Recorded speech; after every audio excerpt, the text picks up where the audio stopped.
कि हुण वकार यूनुस जिहड़ा कि पाकिस्तान क्रिकेट टीम का एक बहुत ही मायानाज बॉलर सी, वो ये गल उस्मान खान नूं कहण ते मजबूर हो गए।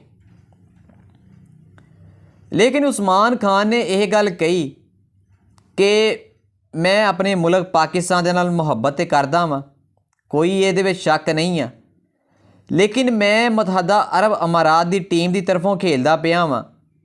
उस टीम की वजह तो मैनू पूरी दुनिया दे विच खेलन का मौका मिलिया वा। दुनिया भर दे विच मैं लीग्स क्रिकेट खेलियां वा, कैनेडा दे विच लीग क्रिकेट खेली आ, दुबई दे विच भी कोई लीग्स क्रिकेटां जिहड़ियां होंदियां पईयां वा वो भी मैं खेलदा पिया वां। हुण पाकिस्तान सुपर लीग दे विच भी मैं खेलदा पिया वां। ते उन्हें यह गल कही कि मैं पाकिस्तान वापस आ तो जावां, लेकिन पता नहीं कि की बाद च हालात बनते आ, किस तरह पाकिस्तान क्रिकेट बोर्ड मैनू लैके चले।